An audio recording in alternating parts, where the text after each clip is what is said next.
So the thing I need to ask a question to ourselves, like if I were to you, I would ask myself that why should I go through this physics, chemistry, and all that? Is it required for me to do it? And my answer would be that yes, because if there is some scientific backing, if there is something where we can refer to, it makes things much easier rather than something being assumed, something just being believed. So in the Dhamma, there is no belief system at all. But over time, it has turned itself into a belief system. Like if I go to some retreat for meditation, if I talk to a teacher there and saying that this is happening, what should I do? That person is as clueless as me. So then, to cover up on the ignorance, he is going to say, just watch the sensations. And that doesn't answer to my question at all. Why it works this way? There should be some reason. Because Buddha Dharma is Hetu and Pabhava, cause and effect. So nothing in this body or as an experience can happen without any cause. So I would like to know the cause. And dismissing is not the right thing to do.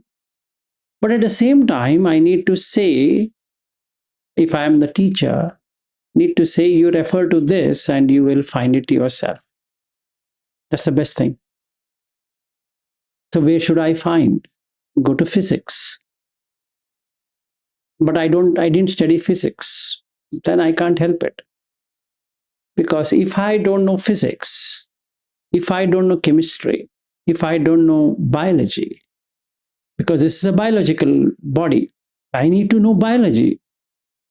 I can't exempt myself saying that, you know what, I didn't learn biology. No, need to know biology, not to an extent of a biologist or a medicine person, but basic biological knowledge has to be there because this body is biology.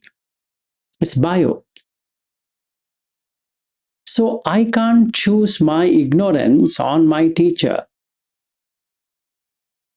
So, and if somebody says, I don't know mathematics, then I don't know. Because these four has to be known. Because it follows that laws. It's not mathematics was founded or whatever, it was discovered, basically. It's been there. In the same way, physics has been there, it's been discovered. And Buddha Dharma, Buddha discovered the nature. The nature was there. And hence Buddha says, Tathagata exists or doesn't exist. Idapachayata is going to be there. It's not a person, it's a nature. Right? So physics is nature. Chemistry is a nature. It's a chemical composition. And then knowing neuroscience is even more profound because then I know how things work or how things doesn't work. And when I'm meditating, let's say I'm doing the closed eyes meditation, I then know what I'm seeing, why this is coming, and why it comes, why I'm in stress, etc. If I don't even know that, I might be imagining a lot of things. So I need to know something about parasympathetic nervous system. I need to know the sympathetic nervous system. I need to know what pulls what. And that gives me motivation to watch the breath. Because I now know why there is so much of importance given by Buddha to anapanasati. Otherwise, I really don't know why something has to work. So to conclude on my theory of relativity, which we started, and we will go today into another important aspect, which is quantum mechanics. Before I get there, let me do some final analysis, so to say, of that, and then we end it. Okay, so the first thing is space time. Earlier, people used to believe space is one thing and time is another thing. So there used to be a lot of theories, Newton laws, and then Einstein came and informed space time is one. They're united. It's a four-dimensional array, three-dimension of space and one dimension of time. We don't have to go totally detail into it. Only thing you need to know that space-time is a construct, which is exactly what Buddha says. Atita anagata pachuppanna is netam mama netam na meso ahamasmi na meso na me atta, because it's one single thing called as space-time, not as space and time. You don't live within a space for that time. There's nothing like that. And mass and energy, mass, matter, and energy influence space time. Okay, that means sun, earth, stars, black holes, and pulsars and quasars and everything around it is just mass and energy. They will interchange. Mass has energy and energy has mass, and they can fill up the space time. And the space time bends around mass energy, which is called curvature. So it curves. So even on when I see raga, dvesha, moha, it is a curvature. It bends back into it, into the object. So we'll come to that Buddha Dharma with this relativity in few minutes. But let me complete all that on theory of relativity. And geodisc is natural path followed in curved space-time. Geo is Earth or anything that round object. It will follow the path because it has space-time. And the space-time then is how it stretches. It's like fabric of the universe. So the heavy objects pull, and that pulling is gravity. So when we say gravity, it means effect of moving through curved space-time. And Newtonian basic thing, apple falling down, is totally different than what Einstein came up in special theory of relativity in 1905 and 1915. He came up with a general theory of relativity is about how the gravity works. Gravity works because of curvature. So apple falls because earth curves space-time. You're able to sit on the chair and not fly because of the curvature. Okay? So you can't fly. So supposing I want to walk on water, I want to fly, I need to change the gravitational pull. And then I can do it. It's impossible. So how does a plane fly then? It breaks the law. It's not that it can't be done. There is another law in physics which you can do it. Just like entropy. You can, in physics, nothing is impossible. If that permutation combination can be known, then you can move through walls. Nothing stops you. In physics, it's provable, but physically you might not. Because when there's a collision of atoms, it collides, so it doesn't allow anything to pass through. So if I have an airplane, I'm following what the bird is, how the bird can fly is again law of physics, the same way a plane can fly.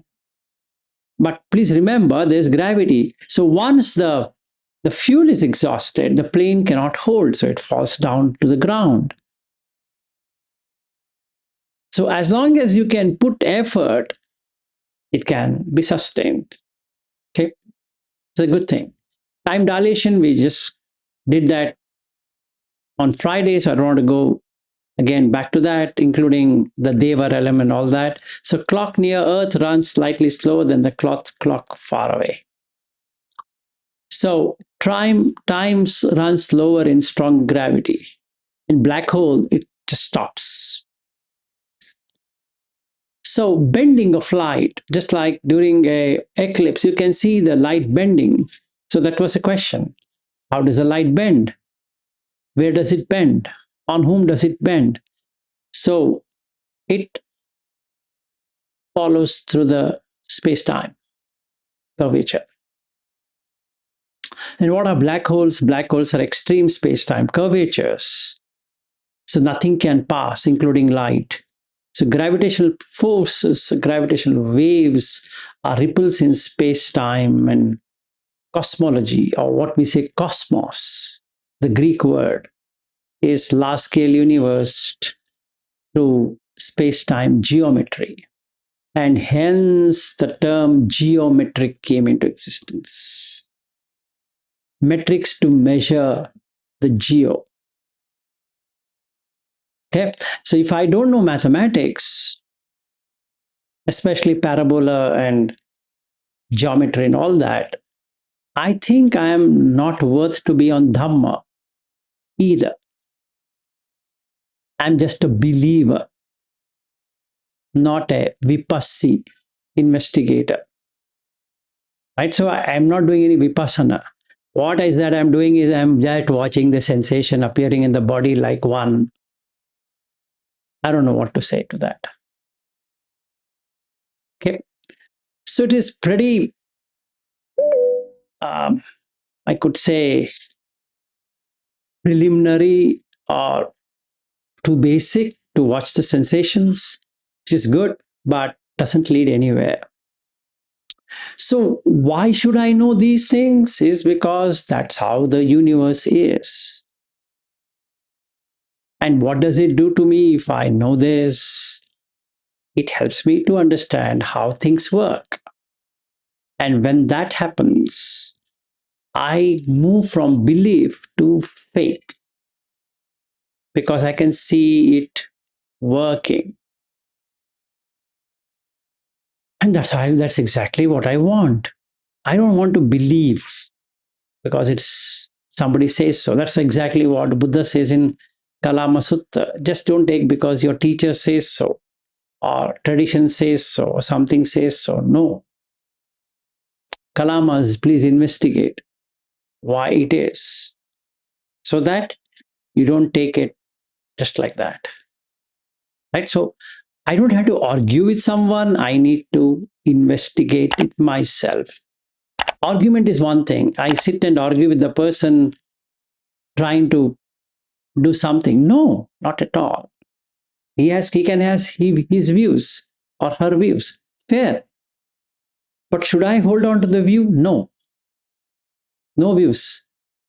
I will check it. I will do a test experiment and see how it works. That's basically what it is. So space-time in Dhamma is Nama-Rupa. Nama-Rupa Samudayo, Vijnana Samudayo. In the same way, space-time is space and time is one connected structure, something like Nama and Rupa. But they are separate, but it doesn't seem to be separated because that's what creates an experience. So when I say I'm experiencing something, it's Nama-Rupa. So experience is not isolated because there is body-mind contact and the world arises together and ceases together. Okay, so now I see, got it. Just like space-time construct of Einstein, here is Buddha talking about Namarupa and Loka, how they're connected. Curvature, matter, energy, bend space-time. Sankata conditions everybody's experience. It just conditions it.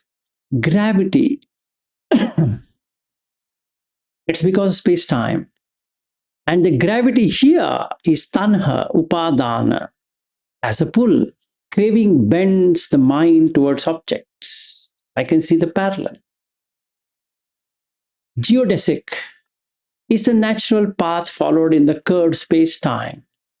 Gati, mind follows the conditioned habit path. Unless you cut the habit, it's going to be doing that all the time. Equivalence principle. Gravity and acceleration due to gravity are locally indistinguishable. That means you can't distinguish between two. Ditti, the experience what you get, it depends on the frame of attention. So you would find something as niche because it's always exists. It's not anicca. I'm seeing as niche. As an example, I go to a retreat. It exists. That building exists. So no matter if I sit there and keep on saying anicca, anicca, anicca, it's not going to do anything because by nature it is niche, equivalence. So acceleration due to gravity, when you are within accelerator, you can't feel the gravity. Can you feel the gravity now while you're sitting on the chair? No, because you're part of gravity. So you can't exclude it. In the same way, just by saying anicca is not going to become anicca. Just by saying I'm dukkha doesn't make it dukkha. Just by saying anatta, it's not going to become anatta. Just by saying asubha, it's not going to change into asubha. No, not at all. Not at all. It's just a conceptual understanding of the person, not really seeing it as anicca. He doesn't see. He thinks he's seeing it. That's not. It doesn't work that way. Let's say I'm sitting for 1 hour.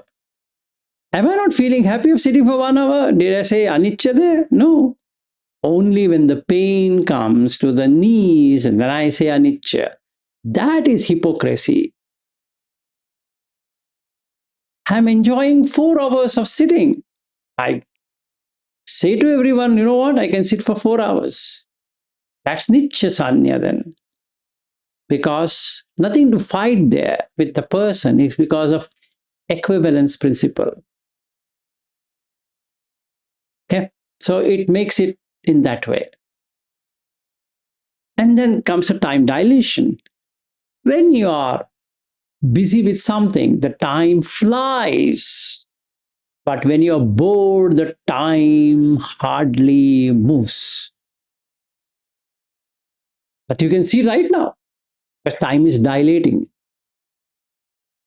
So if the space-time is not understood, that then Namarupa is never understood. And hence Buddha says, Namarupa is something that has to be experienced.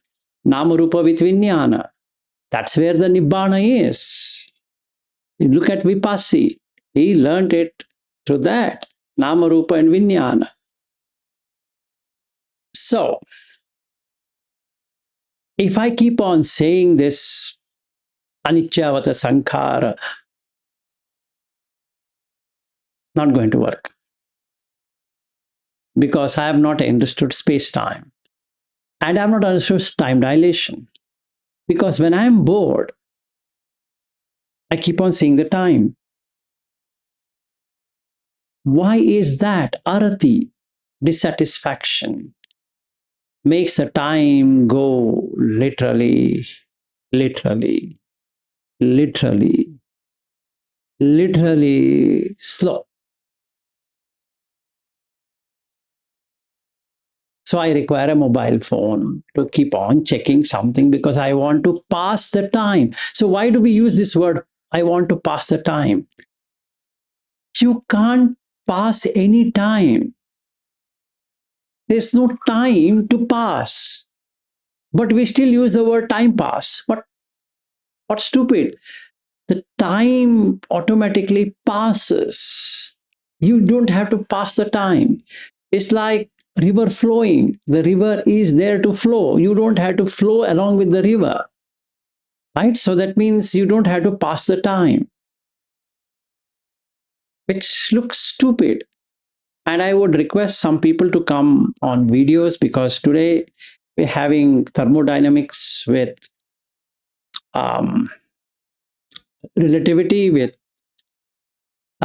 quantum mechanics. If possible, the maximum amount of people on video helps me to tell you how things work. But if you don't want to be on video, it is fine, but just request. So then the chitta, what we call as mind, changes the time.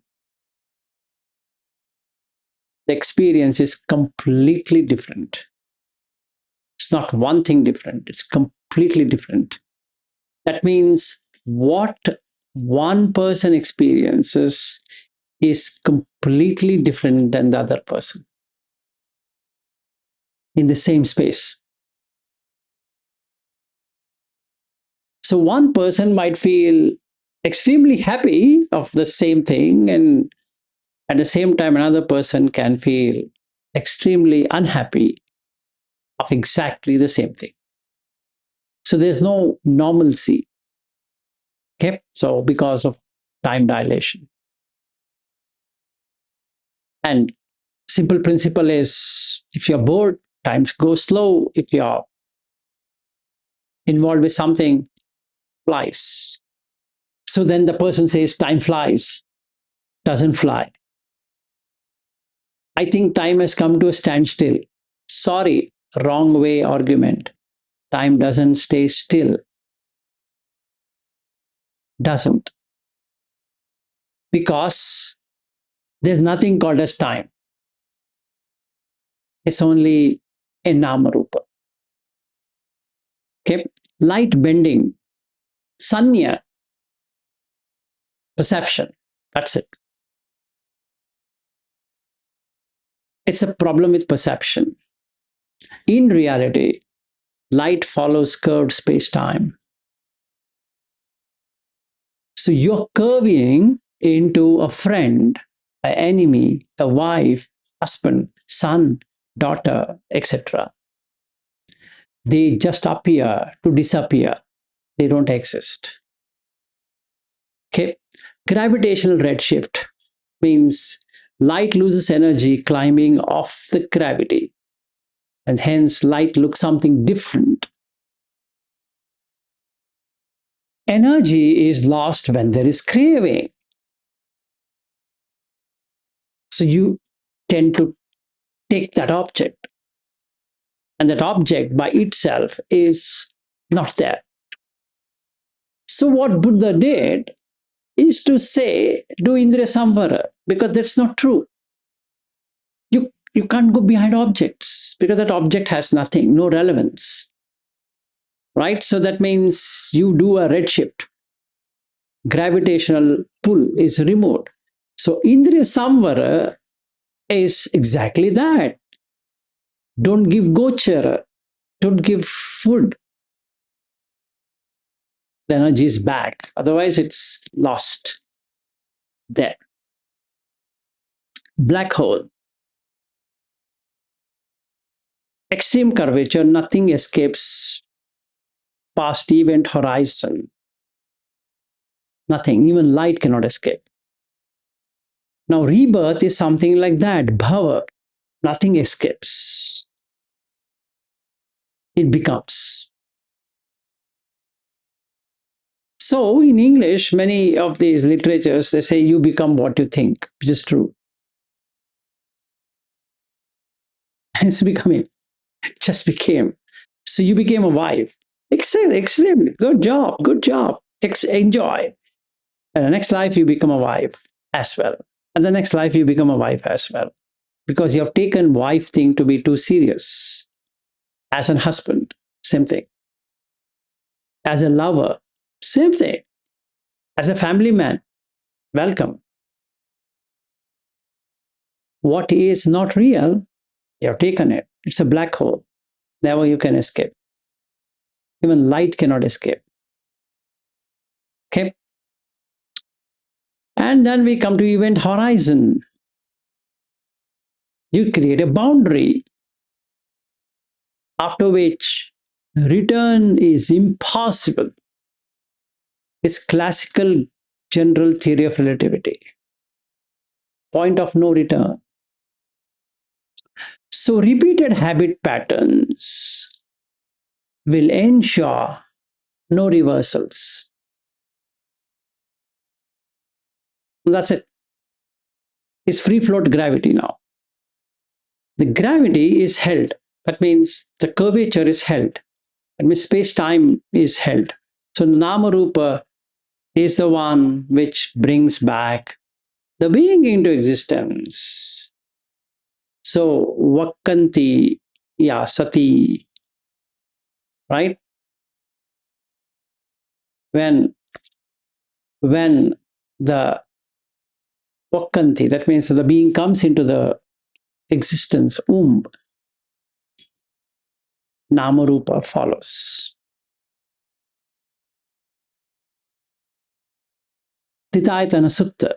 If somebody has gone through it, and we have done it many times, I think I've got tired with the Titayatana Sutta, but if you've still forgotten, Ukkantiya Sati Namarupa, Namarupas Pachayas Salayatana, Salayatana Pachaya Phassa, Phassa Pachaya Vedana, and all that.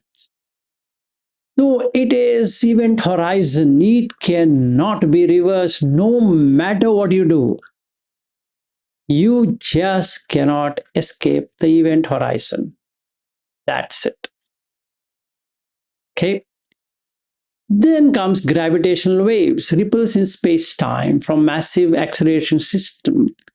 Sankhara is exactly that gravitational waves, where action sends effects through the body, speech, mind, creating a societal norms which you get fixed onto.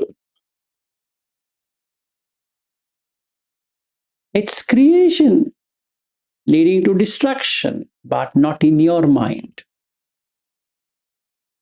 With the gravitational waves will not allow you to see that at all.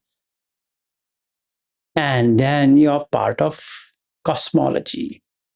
Universe evolves dynamically, not stagnated.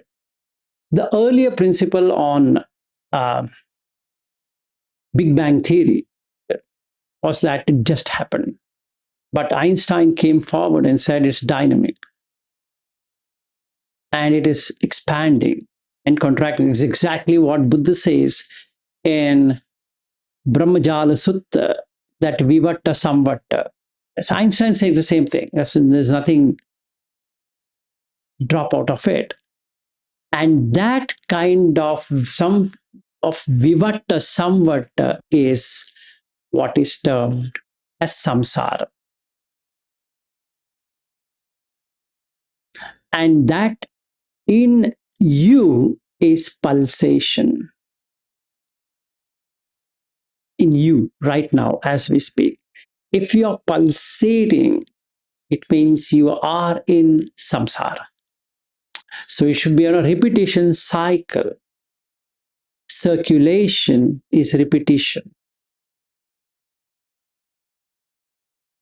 Digestion is repetition.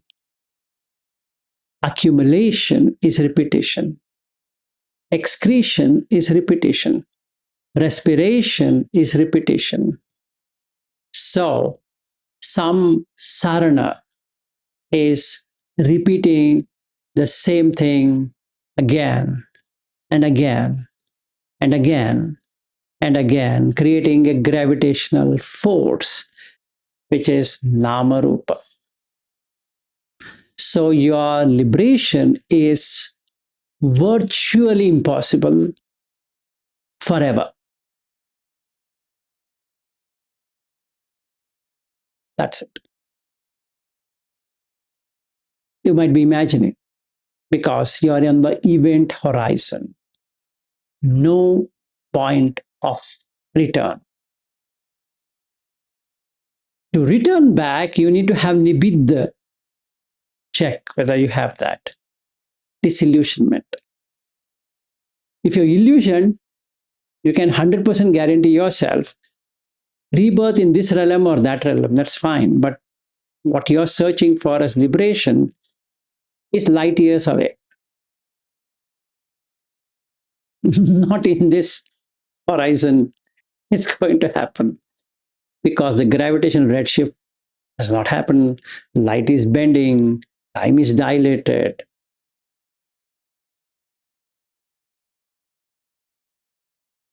Okay, so curvature and sankhata, if I take these two things in general theory of relativity, matter energy changes in a geometrical structure of space time, which means a planet does not orbit the sun because an invisible rope pulls it or something is there to pull it. It follows a curved path because space time itself is curved.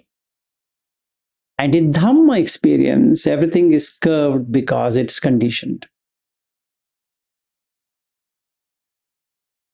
So, if you have a wife today, you can pretty well be assured, and next life you have a wife.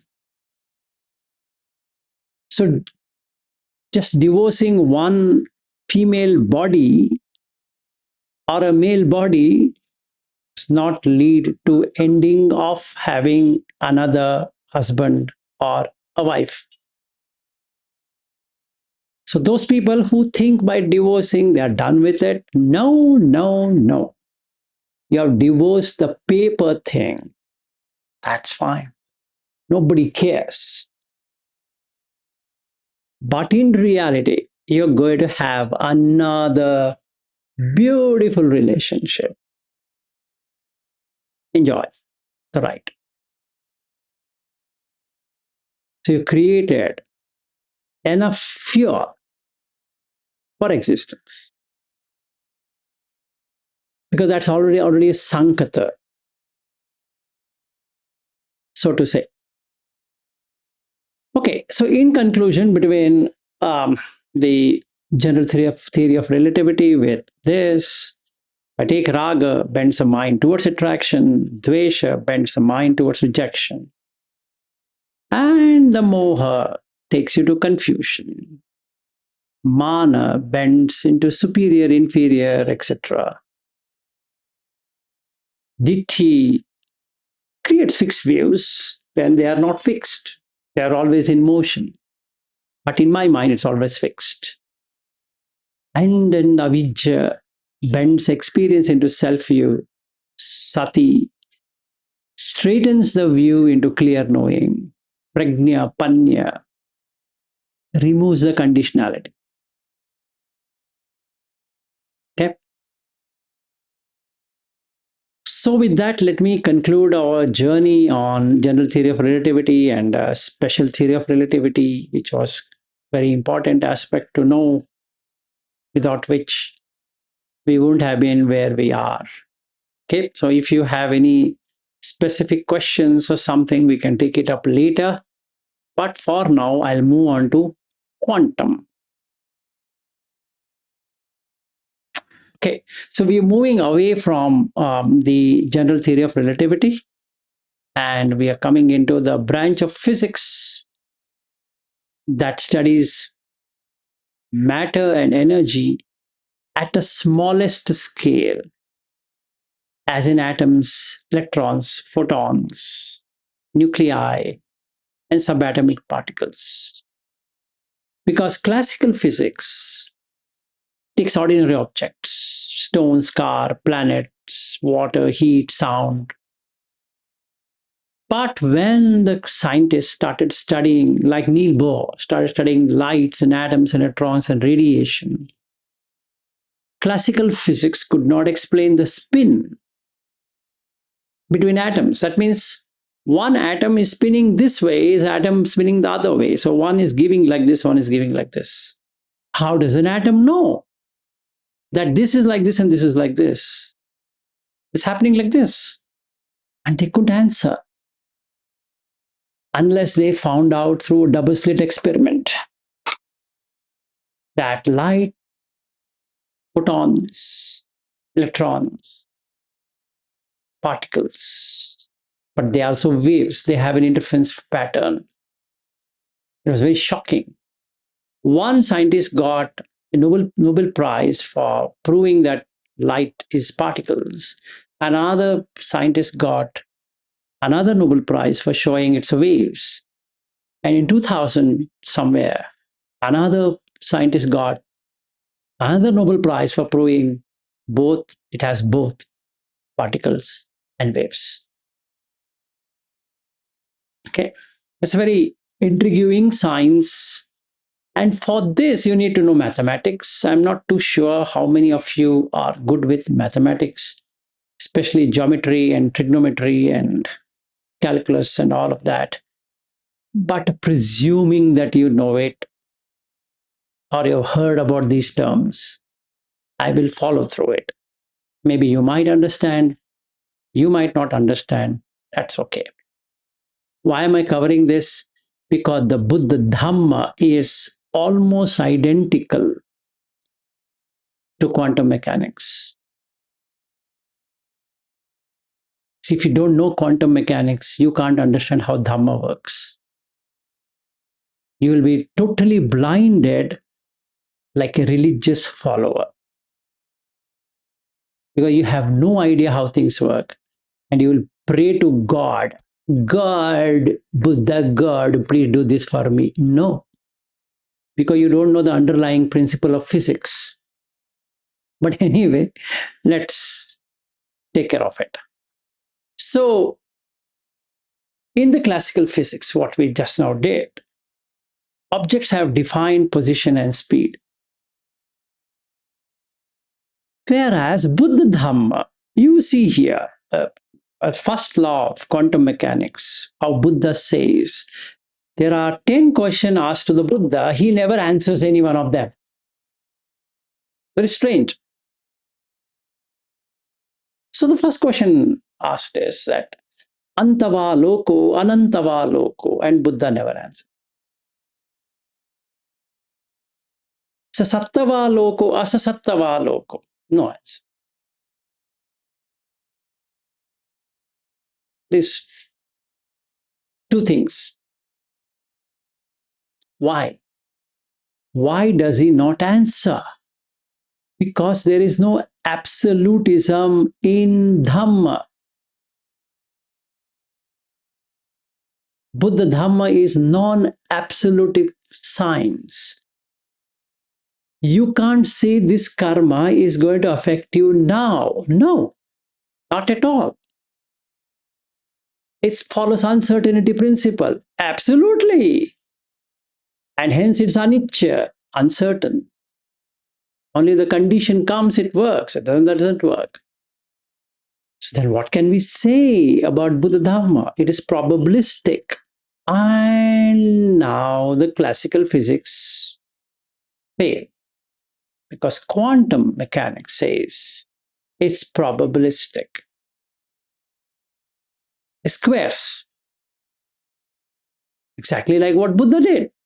He never answered this 10 intriguing question. Tathagata exists, Tathagata doesn't exist, and all of that. Hoti Tathagata Paramarana.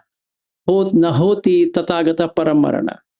Neva hoti Tathagata Paramarana. Na hoti Tathagata Paramarana. Neva hoti na hoti Tathagata Paramarana. So they questioned him in every different ways. 6 questions of this and 4 questions of that, and Buddha did not answer to any one of them. And in fact, Vacha comes and asks him, why don't you answer this? He says, if I could answer this, it becomes absolutism. There's no absolute. But he answers that in Brahmajala Sutta. He has given answer to every one of them. But from the time scale point of view, the time and space, space-time, that's what our friend Einstein did, but couldn't answer the spin. So he said, spooky at a distance.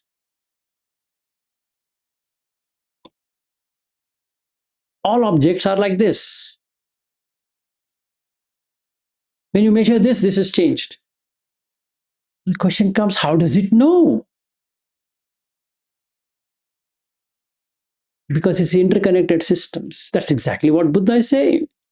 Everything is interconnected. There's no separation. Aha! Let's take it. Objects have defined position and speed as per classical physics. The quantum mechanics answer is particles are described by probabilities. Matter is like tiny solid balls. And the answer from quanta is totally different. Matter behaves sometimes like particles and sometimes like waves. Energy can vary continuously. Quanta says energy is often exchanged in discrete packets, not as continuous. This breaks Goenka's definition. He shows that tube light and the light and the things are going in one of his discourse. He's talking from classical physics point of view. But Buddha Dharma is not continuous. It's discrete packets. There's space between two things. Good. Observation simply reveals what is already there. Measurement as such, that's why reason Buddha says don't do mana measuring. Participate in defining the observed result and hence turns into particles. Because when you measure, it goes as particles.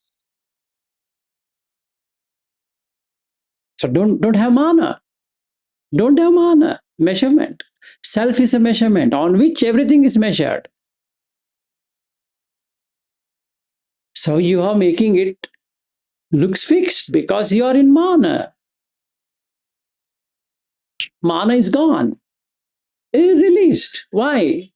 Because that's how it is. Spin.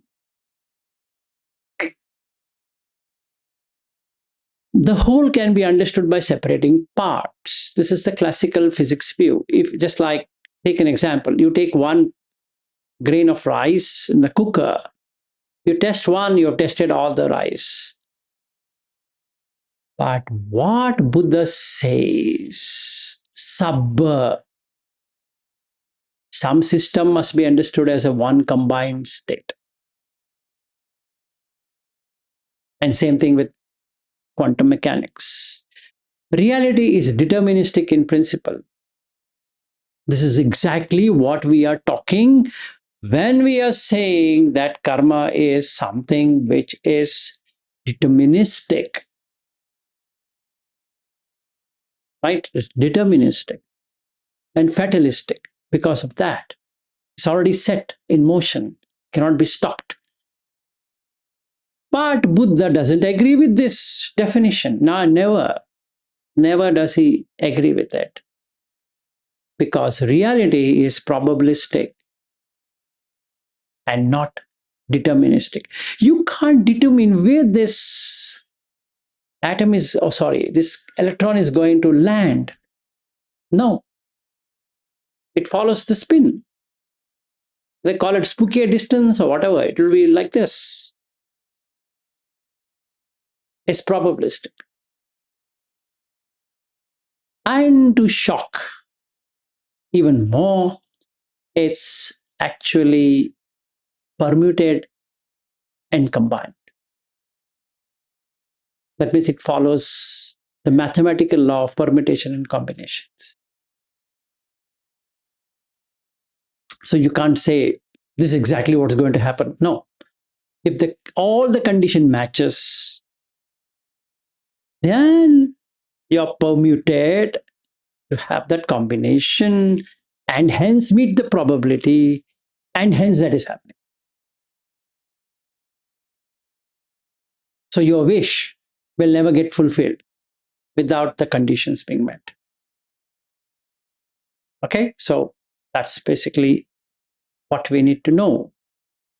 So then the question comes, why does this quantum mechanics was required? Because scientists discovered several problems with classical physics, and it couldn't explain, like black body radiation. Why hot body emits light in a specific spectrum? They didn't have quanta because it's packets. And photoelectric effect. Why light knocks electrons out of a metal only above a certain frequency, and the frequencies itself was being constructed. So nobody knew exactly, and we are going to come into frequencies and everything. So basically, they didn't know.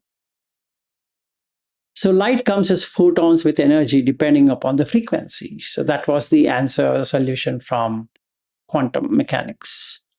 Atomic stability. Why electrons do not simply spiral into the nucleus? It was an intriguing question because they found that they're not doing it because all electrons occupy quantum states. So it doesn't follow that. Spectrum, atomic spectrum.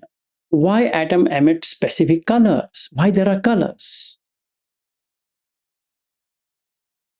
And they didn't know why. Because electrons jump between discrete energy levels. This is also made out of energy, right? Packets, yes. Quanta, it has atoms, yes. So it'll have colors, yes. So when you meditate, you'll see colors. Yeah, I saw red color. Welcome to the world of quanta. Somebody says, I saw green, and somebody says, I saw red. What should you do? It's quantum. It is expected. See, now you'll not fight because electrons do that. And some people doing vipassana or goenka, they say that I got bhanga. So,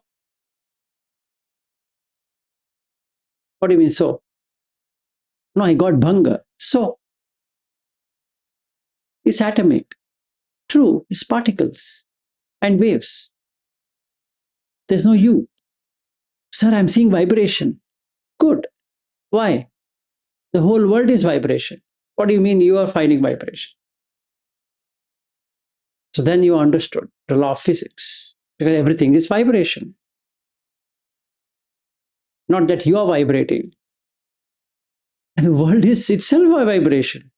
There's regular frequencies. So if you come to that frequency, then the vibration can be felt. Absolutely true. That's just like radio waves. So this is spectra, atomic spectra. So they have specific colors. Absolutely. And this vibration. Maybe I can call it a bhanga or whatever it is. It just doesn't matter. It's like that. It's meant to be like that. Good. Diffraction. Electron get diffracted. Why electron form a wave-like interference pattern? This is a most intriguing question of a double slit experiment. Because particles have wave-like feature. If they don't measure, they don't put mana, it interferes. So it creates waves. Sir, I'm feeling waves. Yes, you should. You should. What do you mean you're feeling waves?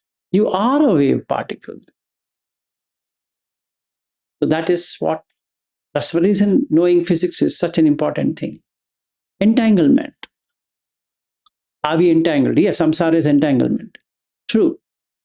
So, why separate particles show deep correlation? Because of the quantum states. It's more fundamental than separated parts. I see Aryu different than me because of entanglement. There's no Aryu and Vilas at all. It's more fundamental than separate parts. As long as I see Aryu,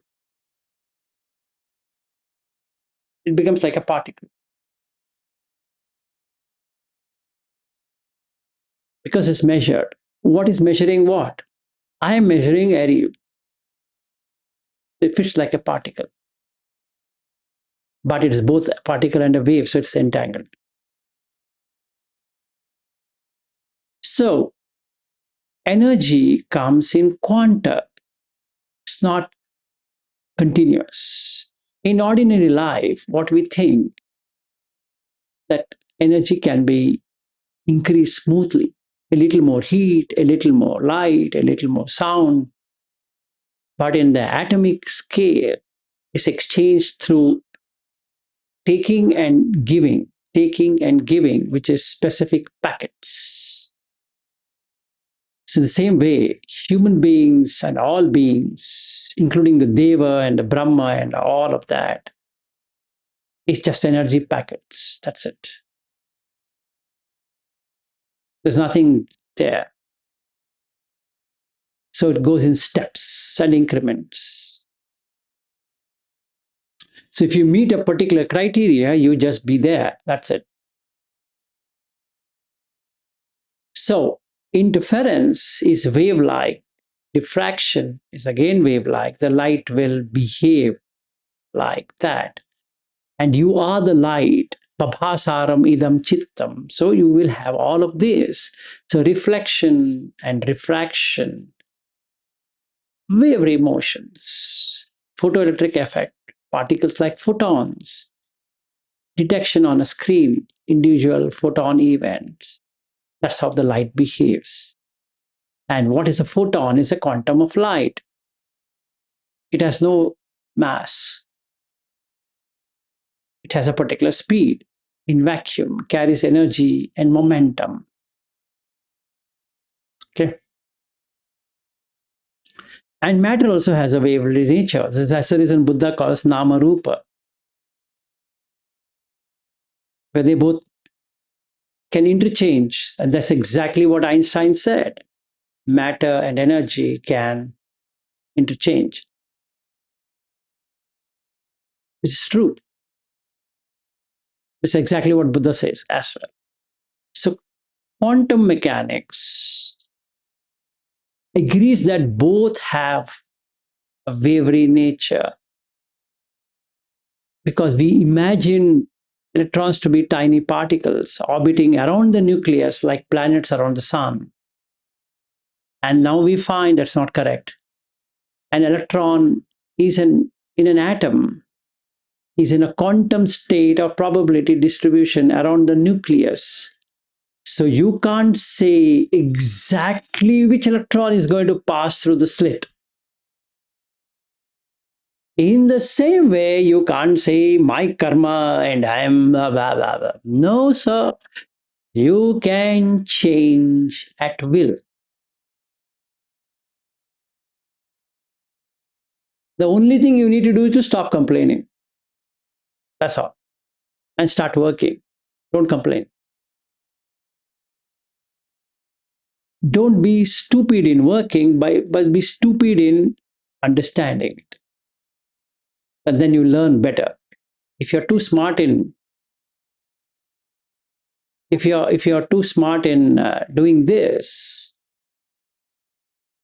being smart in taking, then you become arrogant. Be stupid there. Agree that you don't know.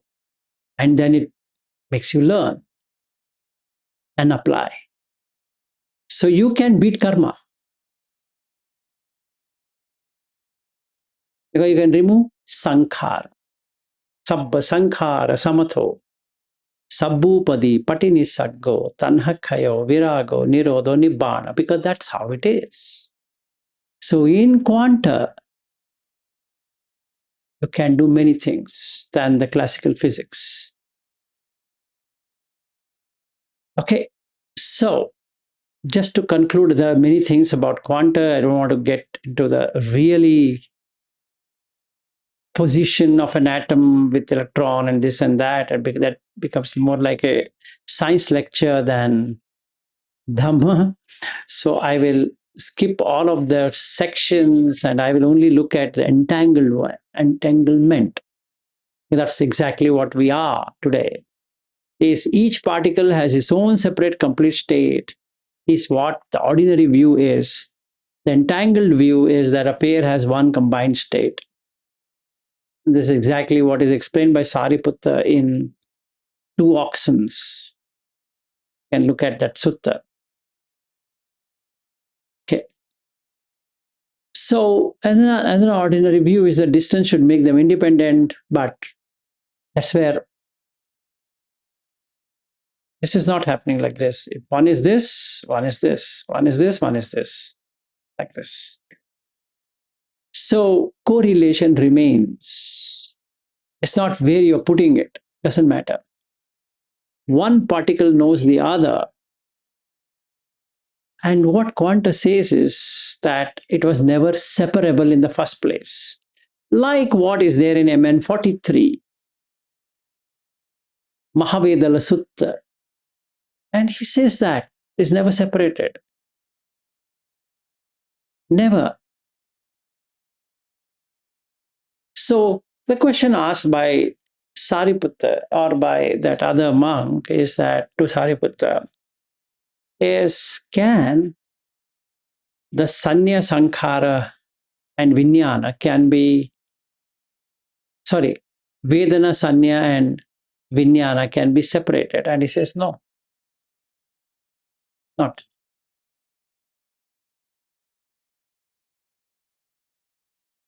Okay. So it was from the beginning inseparable. You can know it, but you can't separate it. So can you then separate experience out of Vijnana? No, not at all. Without consciousness, you can't have an experience. Come on, what stupid. But can you make out this? Yes, you can through prajna, panya, through wisdom. Not by recitation, not by reading, by developing wisdom. Right? That's exactly what the ordinary view is saying, that one particle knows the other, but it's not fully separable. So is there any faster than light messaging? So can one chitta control the other chitta, so to say? No. It doesn't allow controllable faster than light communication. That means you can know the chitta of the other person, but there can't be anything faster than that. It's not possible. And because of this, our famous Einstein said, spooky at a distance. Because entanglement is not telepathy. It is not consciousness. It's not ordinary communication. But it's quanta states, which was scary at that time when Niels Bohr brought this experiment. I was feeling jittery about it because he found that there's something spooky. It's like pseudoscience, as per Einstein. Because he found it is working that way, but he didn't want to accept it. It works that way. So modern physics went only through the particles, but they went down. They went into photons, electron, quark, gluon, and like that. So that's exactly what Buddha says. I will bring you to the four basic Patavi, Apo, Tejo, Vayo. That's it. And that's what Rupa is. From there, you can develop whatever you want. Okay. So, to conclude on the quantum mechanics, if you look inside the atom, nucleus contains protons and neutrons. Electron occupy the quantum state around the nucleus because it can change Orbitals is based upon the probability cloud and not a fixed planetary kind of path. And the electron jump between allowed state like from E1 to E3 or E4 or like that. And there was a scientist called Pauli. He came up with something, and then the Pauli exclusion principle is that no two electron in the same atom can share the same complete quantum state because they're always separable from from a packet point of view. So they broke the myth that an atom is a miniature solar system, and they said no, atom is not a miniature solar system. So the core message of quantum is quantization, wave particle duality, wave function, superimposition. Meaning, this is where Buddha squares. Because if you measure, a system can exist in a combined states of possible states. The moment you measure it, it's fixed. So if you don't measure it, it can be anywhere. And measurement is interaction with a measuring setup. And then the definitive outcome is made. It follows the uncertainty principle. Position and momentum cannot be both known with unlimited precision, and follows the probability curves and has quantum fields. And Buddha Dharma has all of this. Whatever we have spoken so far is there in Dhamma, in one way or the other. Okay, so tomorrow we take waves, and then we will take how do we understand in human body on the waves, rhythms, cycles, and then we come to jhanas, how it works, and we jump into mathematics. That's what for tomorrow. I'm closing early today because I can give some time for your questions, and then if not, we can close it early.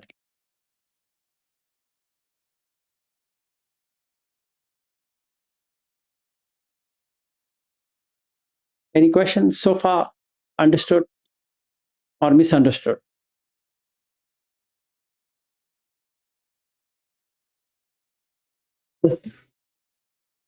Yes, sir. If this time space is as understood as Namarupa, my question is this four elements, Patavi, Apo, Teja, Vayu, are there again that space consumed? No. The Namarupa, the basic methodology or the basic thing is space-time. It's a construct. And that's exactly what Einstein proved, that it's a construct because space-time is not fixed. Okay, so the gravity was fixed. And he said, no, not fixed. In the same way, Patavi, Apo, Tejo, Vayu, when they are combined, you can create a fixed structure, but they are not fixed by itself. So if a house were to live, they're going to live within space-time because you have constructed it. But in reality, it doesn't. Yeah, it keeps on breaking away. So atoms, they keep on dispersing. So you can't say they're always going to be there in fixed motion. Okay, sir, thank you.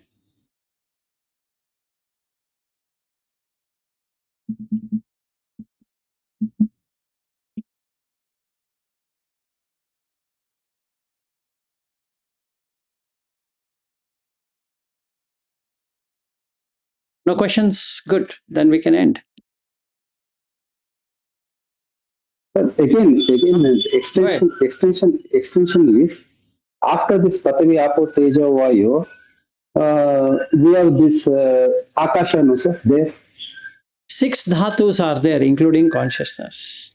Yes, six touches. Yes. So that is also still part of the same Namarupa.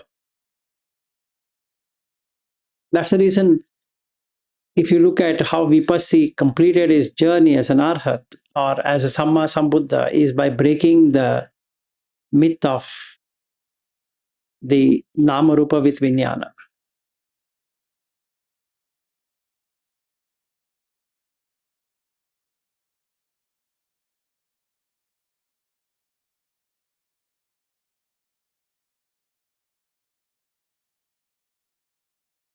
Okay, sir. Okay, sure. Any other? All good then? The remaining 13 people, I don't know.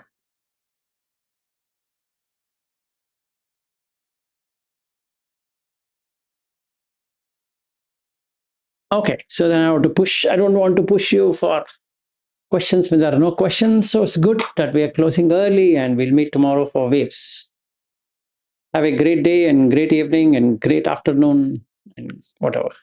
Bye bye. Thank you, sir. Thank you. Bye.